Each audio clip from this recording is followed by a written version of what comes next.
8:40 ng umaga.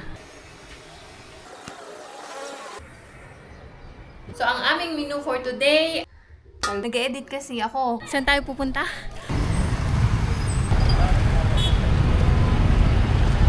As usual, paumuulan kasi ang lakas ng kulog. Ito na lang para mabilis. Saka coriander.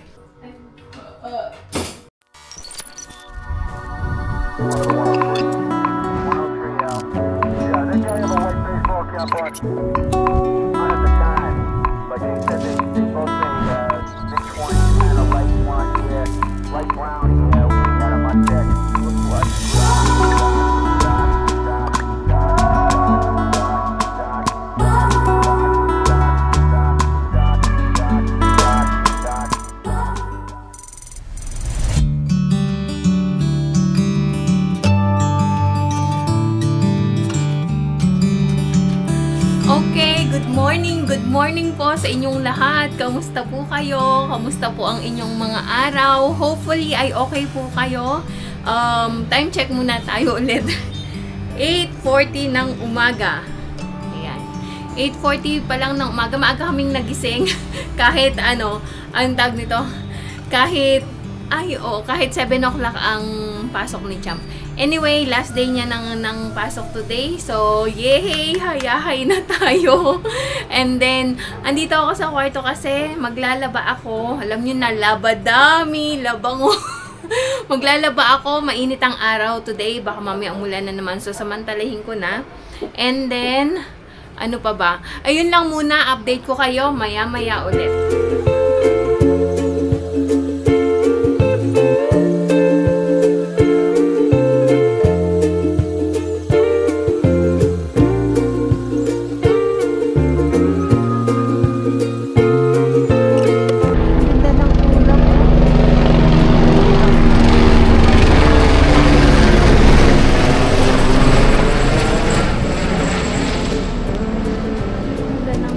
Ng clouds. Kaya muna tayo. Naka-shade, no? Mainit kasi ang tirik ng araw. So magsasampay ako. Naglalaba pa ako ng another batch. And tapos na ako finally. Tapos na ako sa mga bedsheet. So yung cortina na lang sa living room yung lalaban ko some other time. Magsampay lang ako.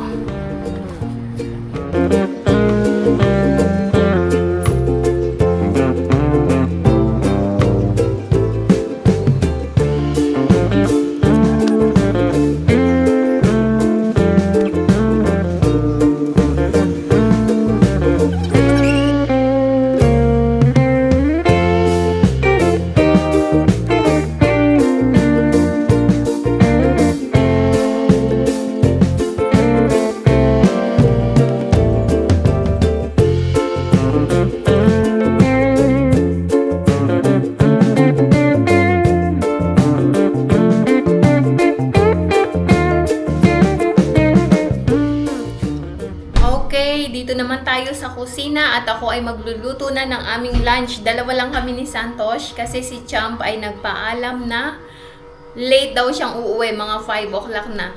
Didiretso daw silang mag-football ng kanyang mga kaibigan. Yung mga kaklase niya. So, bale, binigyan ko na lang siya ng pera. Sabi ko kumain siya ng lunch. Pero pinag-breakfast ko siya ng rice para hindi siya madaling gutumin. So, ang aming menu for today ay mag-chicken curry ako. Haluan ko ng farsi kumunta.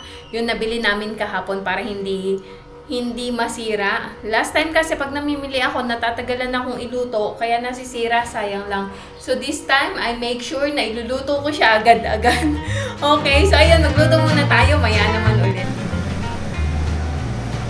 So, may sineperate ako ditong manok. Puro laman lang siya. Gawin kong chicken mince. Kasi gagawa ako mamaya ng spaghetti. And gagawa ako ng spaghetti sauce. Pakita ko din sa inyo. So, for now, mag-mince tayo nitong chicken. Ito yung gamitin ko.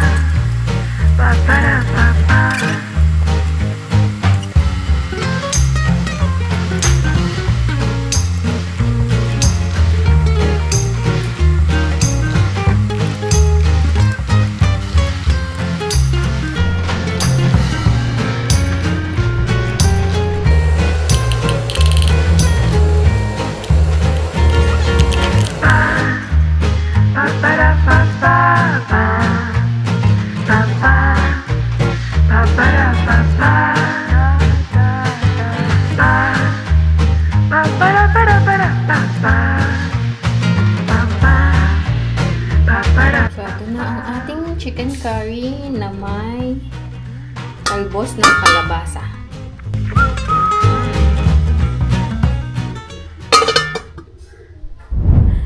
Ayan, galing ako sa taas.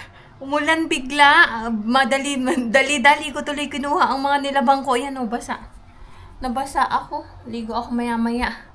Ay, nag-edit kasi ako. Ngayon, biglang umulan. Nawala sa loob. Sinabi lang sa akin ni Santos umuulan. Nabasa tuloy bigla yung mga sinampay ko. Yung sinampay natin kanina. Maya naman ulit.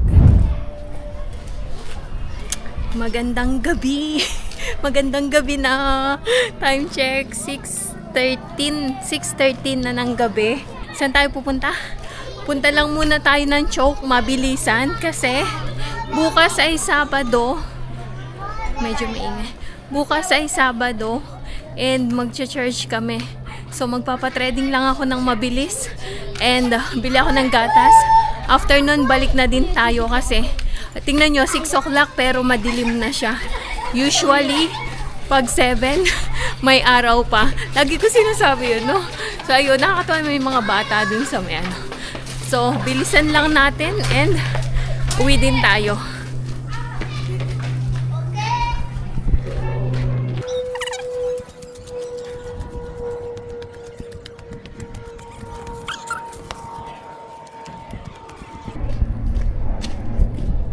Okay.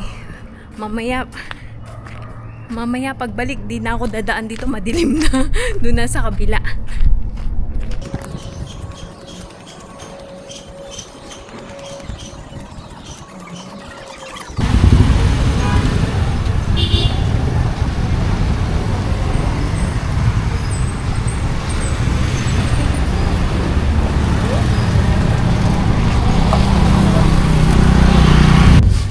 Hindi ako nakapagpa-trading kasi maraming customer. So, mamili na lang tayo ng gatas.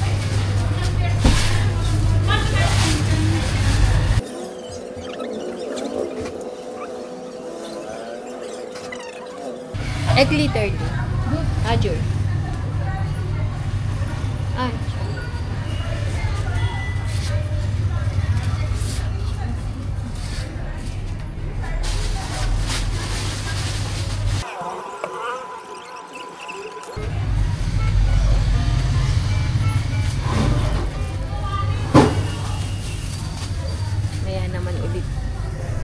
Matao, feel na ang Dasay. Traffic.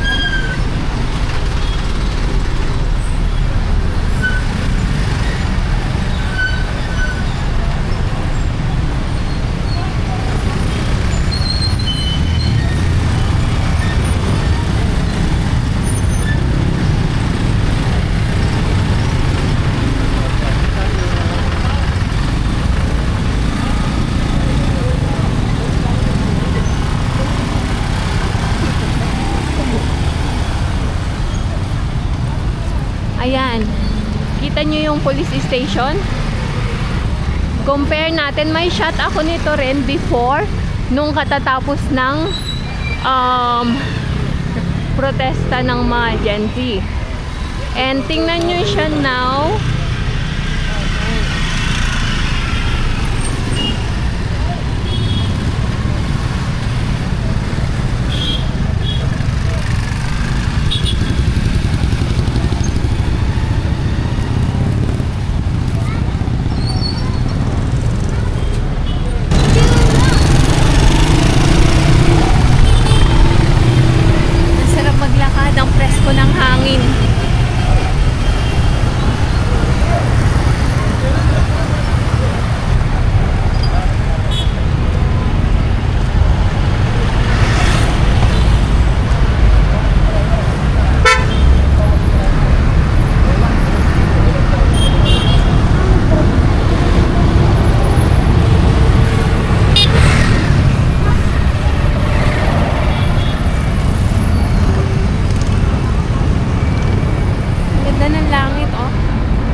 Buwan, Crescent.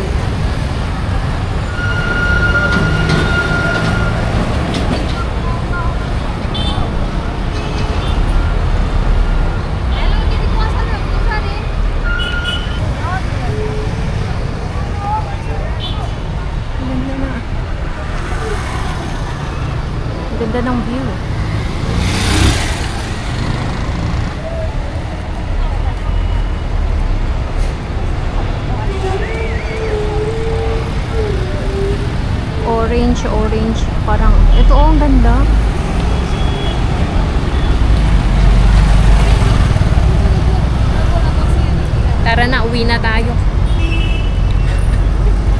Madilim na, naggala lang ako.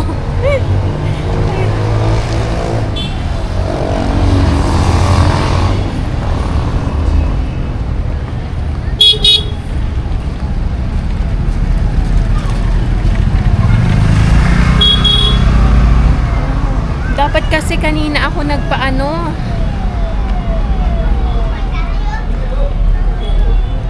Dapat pala kaninang tanghali. Busy kasi kanina. Kasi paggabi talaga doon, matao na. So time lapse siya. Ibig sabihin, matagal. So bukas na lang. And yung pinakita ko sa inyong police station mamaya, kwentuhan ko kayo. Chikahan ko ulit kayo mamaya. Medyo madilim banda rito. So, lakad lang tayo pa uwi. And, maya na lang ulit ang chikahan. Ano rito?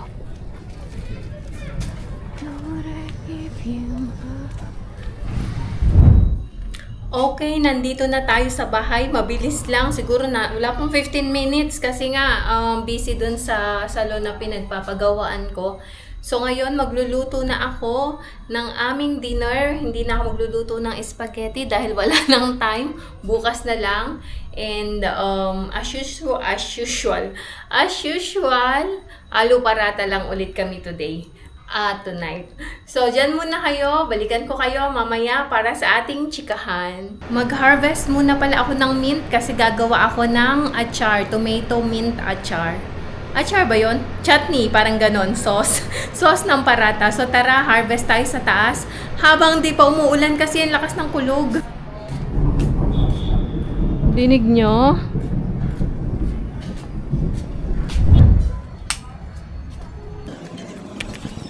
Umaambod na. So ito ang aming mint. Mag-harvest lang tayo. Bago lumakas ang ulan.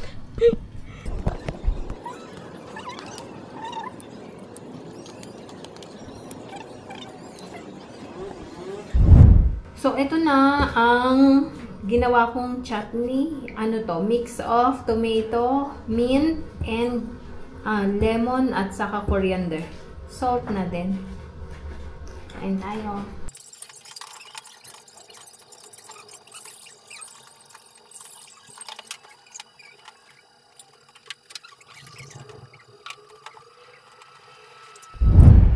Okay, magandang gabi po ulit. Ayan. Tapos na kaming kumain. So, chika-chika na tayo. Konting chismisan lang. Anyway, kanina, diba, nung pumunta tayo ng Choke, pinakita ko sa inyo yung bagong police station, bagong pintura. Hindi lang siya bagong pintura. Kumbaga, parang newly renovated siya. Yung funds nun is hindi galing sa gobyerno. Iyon ay pinagtulong-tulungan ng mga private na company at private individuals din. So, ayun, mukhang ang tag nito, going smooth, kumbaga. Tulad nung nasabi ko last time, mas maganda pa compare sa dati. Okay, so ayun, tulad nga ng sabi ko sa inyo, private individuals, no? Ayun ay pinagtulong-tulungan ng mga influencer, social worker, tapos yung mga nagtatrabaho sa ibang bansa na Nepalese, nagsend din sila ng ng tulong. So, ito yung sinasabi ko sa inyo na pagka kapit bisik, nagtulong-tulungan, aangat ang Nepal. So, ito, hindi lang itong police station na ito yung ni-revive agaran. Kumbaga, prioritize nila lahat ng police station na maging ganito, pininturahan, at ayun, pininturahan at naging mukhang bago. Plus, nag-donate pa sila ng, plus may nag-donate din ng mga equipments, vehicles, I think 20 motorcycle, police motorcycle, dinonate ng isang company, private company. Nakakatuwa at kahit na nangyari iyon ay muling nabuo or muling napaganda ang police station. And then, other news naman, other news daw no? Ito pa, may isa akong chika sa inyo. Alam nyo ba, di ba, na-chika ko sa inyo yung isang bahay na may puno ng pera. Ngayon, sila, under cancellation ng passport. Kasi, parang anti-money laundering yun, di ba? Yung maraming pera sa bahay. At hindi lang siya lahat ng na-found sa videos. Kasi di ba may mga kumalat na videos. Lahat ng yon naka-under investigation na under investigation na sila. So, ayun, since under investigation sila, kailangan, kasi plano nila yatang pumunta ng Thailand for treatment. Pero syempre alam na natin kung ano yung mga ganong klaseng, mga ganong galawan. So, ayon sa news, i-cancel, i-revoke ang kanilang passport. So, para hindi sila makalabas ng bansa. Ayun. So, hopefully ay magtuloy-tuloy na ang pag-usad pagkatapos ng nangyaring kaguluhan. So, ayun lang po ang update ko sa inyo today. Maraming salamat muli sa pagsama nyo sa akin ngayong araw na ito. Maraming salamat din po sa bawat like, comment at shares ninyo. At higit sa lahat, maraming salamat din po sa mga hindi nag-i-skip ng ads. Sa mga bago po sa aming channel at hindi pa nakasubscribe, baka naman po pwedeng pakiclick ang subscribe button below at ang notifications bell na din para updated kayo sa aming mga bagong videos. So hanggang dito na lang po muna. See you on the next vlog. Good night everyone. Bye-bye. God bless.